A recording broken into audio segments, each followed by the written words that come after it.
My name is Darrell D. McArdle. Darrell is spelled D-A-R-R-E-L-L. McArdle, M-C capital A-R-D-L-E. MC capital A. A-R-D-L-E. A-R-D-L-E, yes. Okay. What is your birthday? December 23rd, 1926. You said 26? So how old are you now? I'm right 89 right now. So you're going to be 90 I'm in going to December? be 90 in December. Wow. And I don't see much wrinkles in your face. What's going on? What do you eat? Beef steak, meat and potatoes. And that gives you no wrinkle. Yeah, I guess It's not so. fair. It's not fair. I eat same thing and I have a wrinkle. Oh, you get any wrinkles. Wow, amazing. 89 years old. So when the Great Depression occurred in 1929, you were 3 years old, right? Right. Yeah. Where were you born? I was born in Elkhorn, Nebraska. Could you spell? E-L-K-H-O-R-N. E-L-K-H-O. O-R-N. Elkhorn. Nebraska. On the family farm. Farm. So what did you do there? Well, I was born there. But, Did you take care of the animals there, or did you do? well, I was, that come later in my life. But I was born there, and then I grew up in the Waterloo, Nebraska area, where I attended grade school and high school. When did you graduate high school? I graduated from high school in 1945. 45? Wow. So what did you do? That's the year that the World War II ended. Yeah. Well, I graduated in 45, and I was drafted into the Army then, right out of high school. What do you mean? The war ended, but you were drafted again? I was still drafted. The Japanese were still fighting yet. Oh, got it. And I took basic infantry basic training at Camp Hood, Texas. And when our training was over, they shipped us to Fort Ord, California to go to the Pacific. Mm-hmm. Next day they changed our orders, and we traveled by troop train all the way to Camp Shank, New York, Mm-hmm. got on a boat and went to Le Havre, France. France? Yeah. Huh. And then I ended up in Germany and I served in the military police in the Third Army in Germany in 46. And while I was with the Third Army MPs in Heidelberg, I was a member of the Third Army Color Guard that went to Luxembourg for Memorial Day services. And a month later, I was told to report to the train station, and I boarded the train of Lieutenant General Lucius K. Truscott, who during World War II was the commanding general of 3rd Division and the 5th Army in Italy, and he was returning to the States because of ill health. So I was on his private train as a security guard from Heidelberg, Germany to Naples, Italy, and back. So it's like you were in the Army tour agency. Huh? You were all over the world. And then, From the farm boy, Nebraska, yeah, and you went to France, Germany, Luxembourg, Italy, and back again. yeah. How was it? What did you think about it? It was wonderful.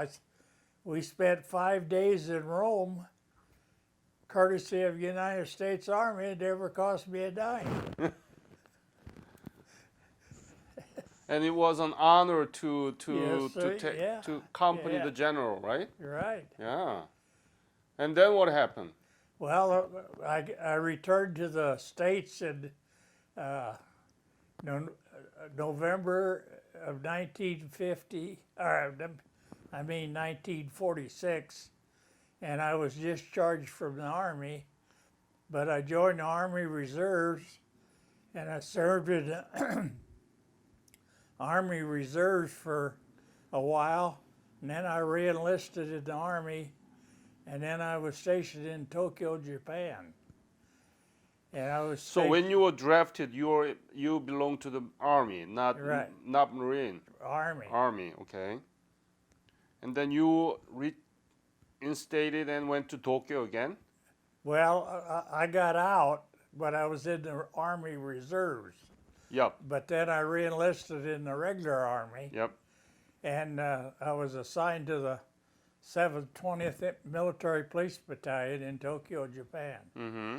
And it was there I served from March of 1949 till September 1950, when my company was transferred to 10th Corps, and we were part of the invasion fleet that landed at Incheon on September 15th.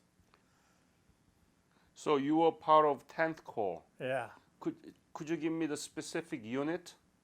10th Corps Military Police Company. 10th. Oh. And then you in the Incheon landing. It was at Incheon. Tell me about that. When you landed in Incheon, when you were approaching to the Incheon, what did you see? What was it like? Well, on our way from Japan to Korea, we encountered a typhoon, Typhoon, yes. and a lot of guys got sick. We had a lot of South Korean troops on the boat with us, and they all got sick because they'd never been on a boat before, you know. And in fact, we had radio trucks and stuff on the deck, and it broke the chains and cables and stuff, and it all went overboard. And I remember on September 15th, at the time, I didn't know what the date was, but I went out on deck that morning, and I looked around, and all around us was Navy ships, transports, everything had come together during the night, you know. And that's when the invasion started that morning, when the Marines landed at Wobido Island, Mm-hmm. and then moved. And after Seoul or Incheon was secured, we went ashore then, and my squad was in charge of clearing snipers and picking up stragglers Mm-hmm. in Incheon area. And How then, was Incheon? How was Incheon? Well, there did you was see nothing Korean to- people? huh? Did you see some Korean people? Oh yeah, we see a lot of How Korean. did they look? Well, they were all bed ragged. Their clothes were, you know, they were poor. You could tell, you know, that they had suffered, you know. And then after when the Marines went through Seoul, then Seoul was returned, the capital was returned to the South Korean government. We pulled out then, it's just like the Marines and everybody. We went back to Incheon, Mm-hmm. got on a boat, and went around to Wonsan, North Korea, where we landed. And when we got there, we had to wait to unload. But in the meantime, the South Korean division had captured Wonsan, so when we come ashore, we walked, you know, there was no fighting or nothing when we come ashore. Was it easy? Yeah, well, So from Wonsan, where did you go? well, we landed in Wonsan, and we stayed there, and that's where we lost two of our first casualties. We lost, Ah. were killed at Wonsan. Was it from North Koreans or what? Well, they hit a Jeep hit landmine. Oh, okay. Yeah. And then from Wonsan, we moved up to Ham Hung. And then on the 27th of November, 27th of November, there was 40 MPs from our company was ordered to the Chosin Reservoir for traffic control on the main supply route. Well, November 27th, that night the Chinese attacked. Yep. And we found out we were surrounded. Where were you at the night? Where were you? We was at the Fujian Pass. Okay, Hwangchoryong. Okay. Pass. Yep. And then after that, we didn't have no. This is traffic. the map. This is the map, Yeah. and you can find the Well, I don't- Funchilin Pass in the right bottom there, right bottom. Funchilin Pass, right? yeah, Do you see that? that. I gotta put my glasses. Yep, yep. In the right down, right. Oh corner. yeah, Yes. yeah. That's where you were in That's November 27th. Yeah, Wow. but we had MPs before that morning. Lieutenant Van Busker, who was our officer in charge of us, he took 7 MPs to Hagaroo, and there was 6 at Coterie, and some then at the pass, and a couple further down. So we had the MPs wherever there would have to be road control, because the road was all one-way traffic. There was no 2-lane roads. Right. So you had a, Very narrow. oh yeah, very narrow, just wide enough for a truck. Only a truck. Yeah. Yeah. So you had to, and then with that, then on November 30th, we escorted a convoy of 20 trucks with some 7th Division members that were supposed to go to Coterie. Coterie, yes. But they couldn't get to Coterie because between the pass and Coterie, that was all controlled by the Chinese.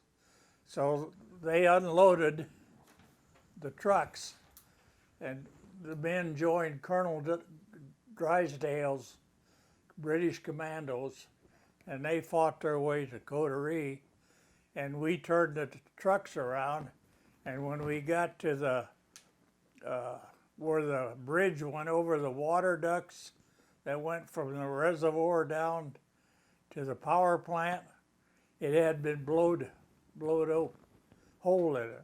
So there was no way to get the trucks.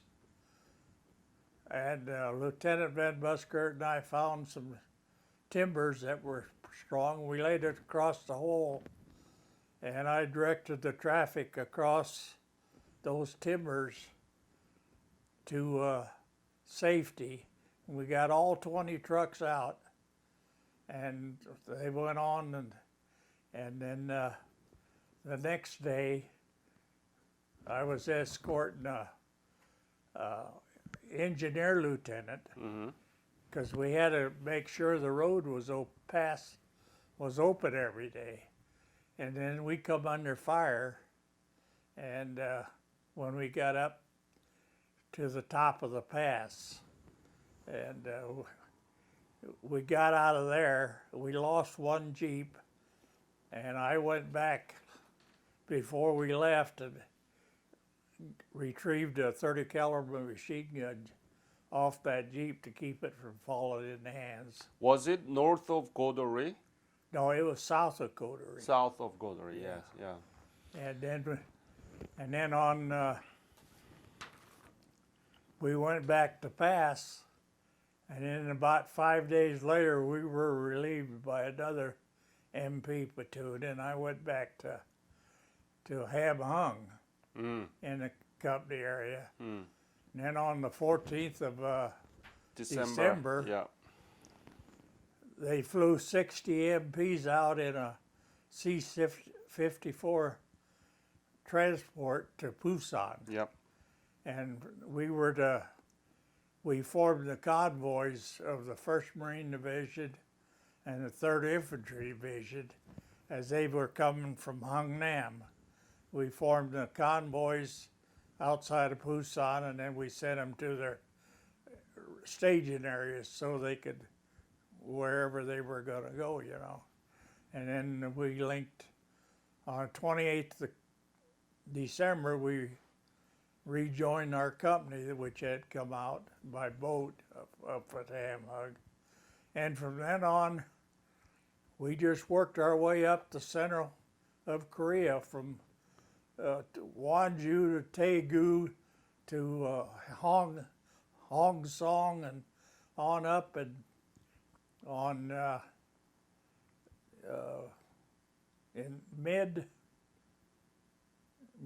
or April, I can't remember which, our company was downsized, and we didn't pull any more active combat duty. We just pulled duty around Corps headquarters. And my job then changed from squad leader to I run the prisoner of war camp I see. until I come home. Where? Well, wherever we moved, we built a prisoner of war camp. My job was to take care of the prisoners, go up to the divisions, pick them up, bring them back. We had the intelligence outfits that were bivouacked right next to us, and they would interrogate them. Right. And once they were done with them, then they shipped them south to the big PW camps. Yeah. Who are the majority of the prisoners? North Koreans or Chinese? Well, we were getting about the same both. Okay. Yeah. But a lot of your Chinese prisoners, they didn't know where they were. I've had them tell me that during World War II they fought with Americans in China, and they didn't know they were in Korea, you know. And of course, most of them were hungry and everything, you know. But up in the reservoir, you know, they just froze to death up there. They, you know, they didn't have no shoes or anything. I've seen, you've probably seen pictures too of them, you know, no shoes on and feet, big blocks of ice and stuff like that.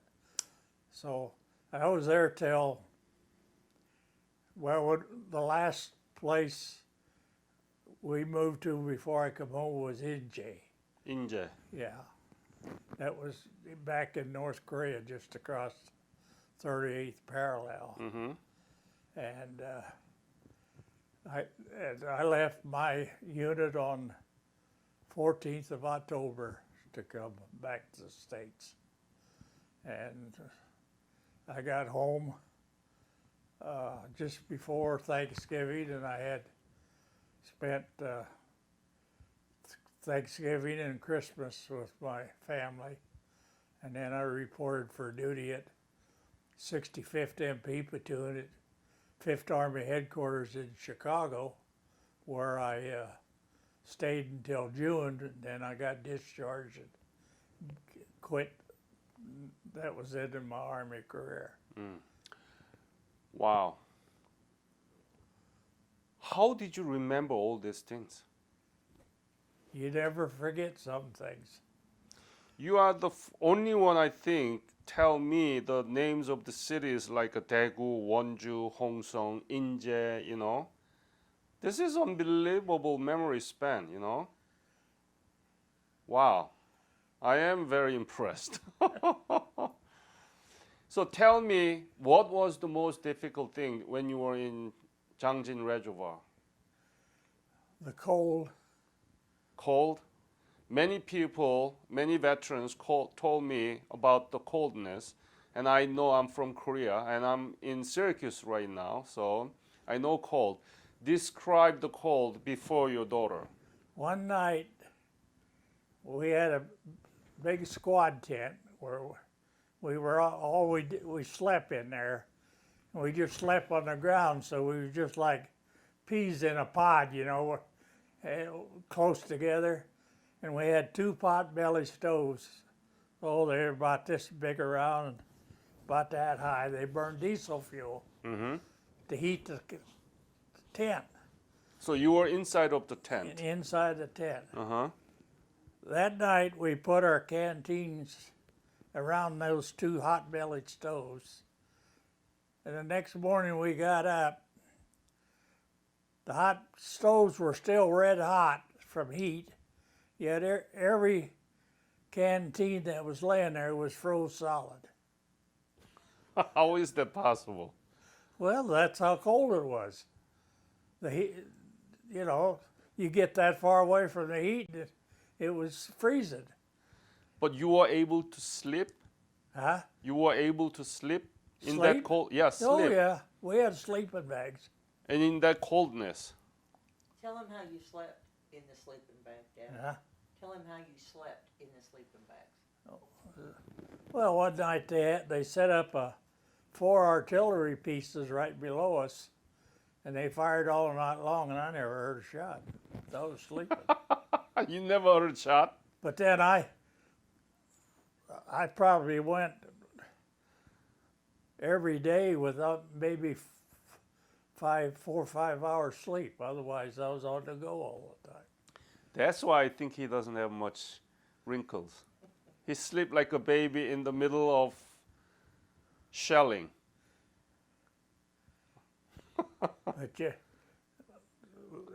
sometimes in the morning you get up, we go out, and you go see it probably snowed, you know, and you'd see a hump there, you'd kick it. Well, if it was hard, you knew it was a rock. But if it was soft, you know somebody was sleeping there, but he was all covered up with snow. But the snow helped insulate, you know, because we got our sleeping bags and our parkas from the Marines. The Army didn't have any over there and that's the way it was.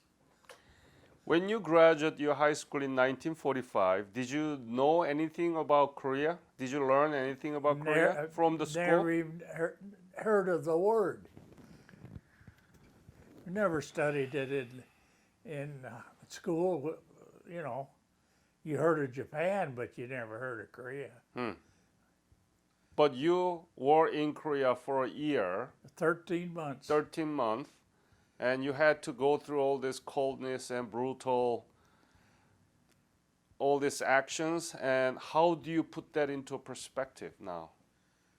Why did it happen to you? Did you imagine that you would be in Korea like that? No, I thought when I went to Japan, that was easy life. That was great duty in Tokyo. You had all the facilities of, you know, you had the movie theaters, you had the PXs, you had beer halls, dance halls. It was high living, you know. They claimed that's why when the first troops went to Korea, they were soft because easy life in Japan. But I don't buy that. I think they just didn't have the right training, that's all. What was your rank at the time? I was a corporal. Corporal. Yeah. And in the middle of you're in Funchilin Pass and Godori, and what were you thinking to yourself? Why am I here? Never give it a thought. Just got up every morning, did what the lieutenant said. You go up, go up on the road patrol and see what's going on. We never give it another thought. You were not afraid? I never thought never entered my mind. Did you engage in a battle? I mean, skirmish with the Chinese? Yeah. Did you saw them around? Yeah, we see them around. Yeah. But I was lucky. I come close a couple times at Incheon and then up in the reservoir getting hit. But They missed. They missed you. Have you been back to Korea? No. Do you know that Korean government has Yeah. a program revisit? Yeah, I know they did. I just never had the inch because if I went back, there's nothing there that I remember. It's all changed. But instead, you will see unbelievable Oh yeah. the new Korea. Oh yeah. Yeah, I know Don't you that want to see that? because I got the book that the Korean. Reborn Korea. Yeah, I got that, and I give it to.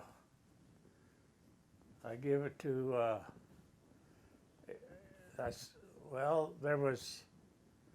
What the.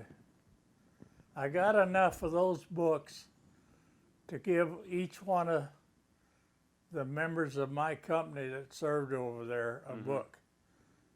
Of course, there was a lot of them, we lost track of them, a lot of it passed away, you know. Yep. So, but and then I gave a book to my hometown library and up to Hooper, Nebraska, which was where I lived and farmed. I gave them a book for their library.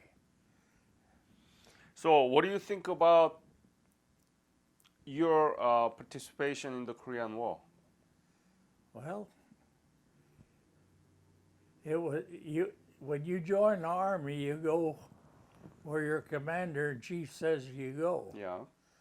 and we never gave it a thought when we got orders to ship out to Korea from our battalion in Tokyo. We had guys from other companies going AWOL to go with us to go to Korea. They all wanted to go to Korea, but there was just the one company that went. So the rest stayed in Tokyo. But there was 3 or 4 guys.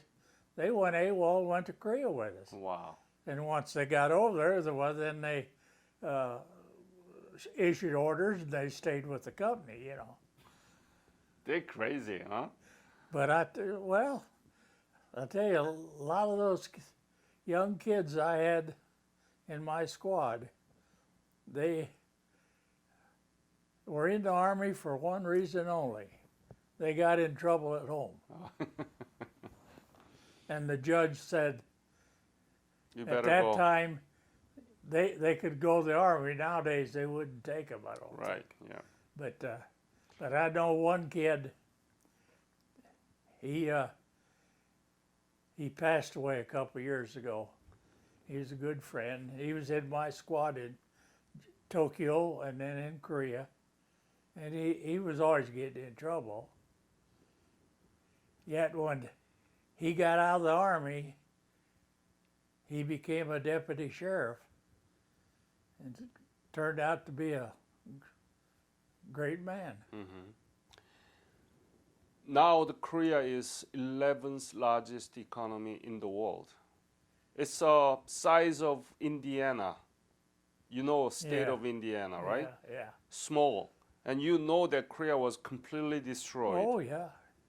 Now we have 11th largest economy in the world. Can you believe that?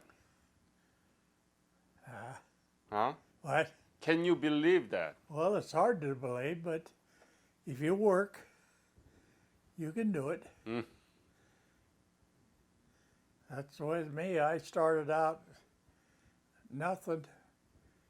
After I got out of the service, I got married.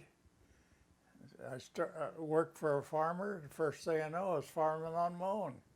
And I farmed for 43 years. Raised 4 good kids. They all got good jobs, make good money. And here, your daughter with you. That's my daughter, yeah. Yeah. So I want to invite her with you, okay? Could you just stand behind or before? I mean, just beside, could you? Yeah, Yeah. I guess. Yeah. This is rare opportunity.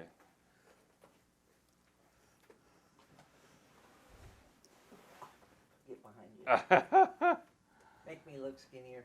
Yes. So please tell me, what is your name? Nancy McLaren? Uh-huh. And you are here with your father, right? Yes. Did he really tell you about his story? Yes. What did he tell you? Basically what he's told you. Everything? Yeah. Ah. So why were you hesitant to talk to me? I don't know. Huh? You know, I had I go to the VA hospital for doctor's appointment and stuff.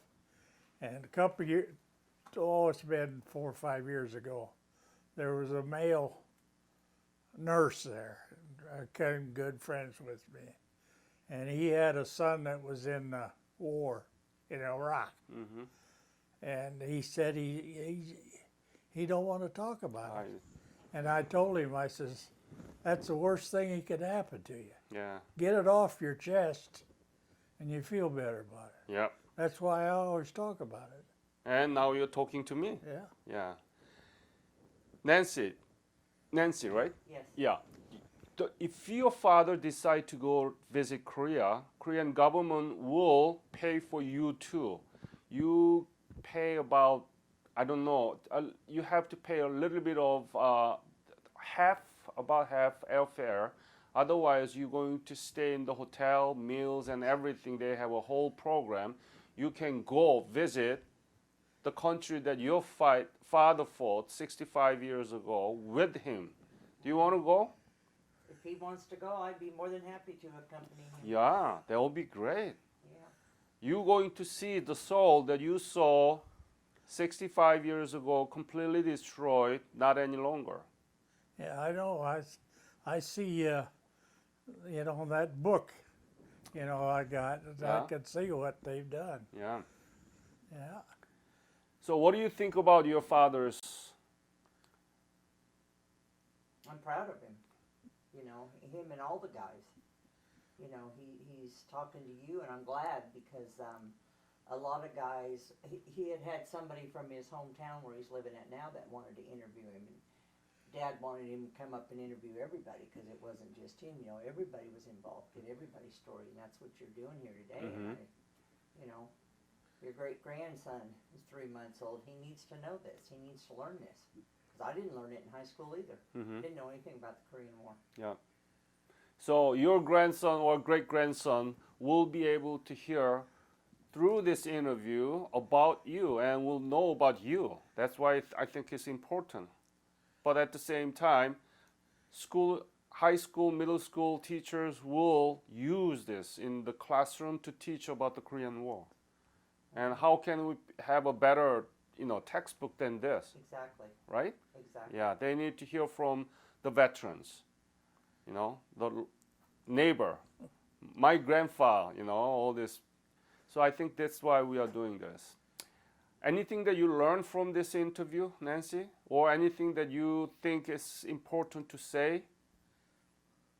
No, he's talked a lot about it. Of course, we accompany my husband or myself. We accompany him on the reunions that he goes to. So we learn a lot from his, whether it's the National Chosen Few or the Army chapter or the 720th reunion.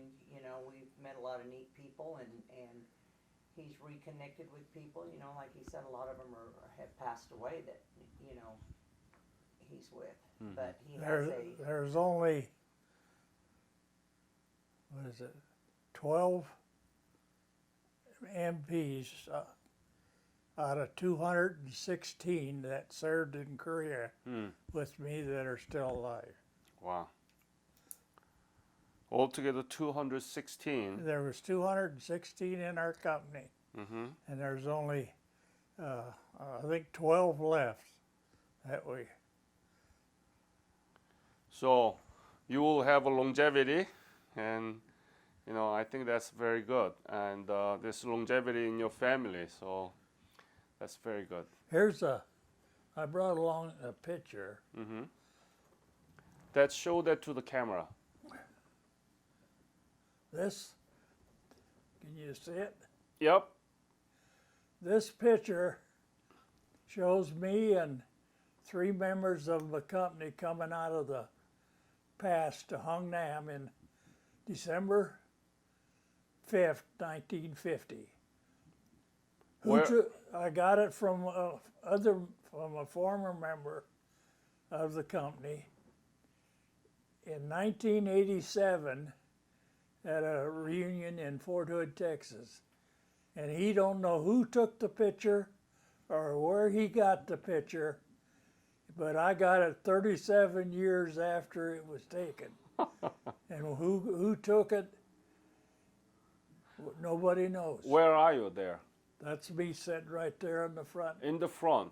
Yeah. You sure that that's you? Yeah, that's me. Oh. And the other 3 guys are all deceased. After 37 years. After 37 years, that picture showed up. Oh my goodness. Do you have an extra copy? Huh? Do you have an extra copy? Why, you want this one? Yeah. Okay. Yeah, I got extra copies. Okay, great. Thank you. Thank you so much. Yeah, I'll put it in here. Yeah. Darrell, any other message you want to leave to this interview? No, if everybody's got a story, tell it. Thank you very much. I got a member that was my squad. He was supposed to, somebody was going to write a book about his career. But I've never heard anything, so I don't know whether they ever got the book written or not. But he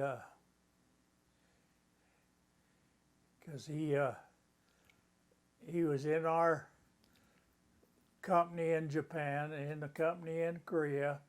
He was a member of my squad, and then he went on and he went to CID school, became a CID agent, and he retired a Warrant Officer 3, and then he joined the U.S. Marshal Service and retired from that.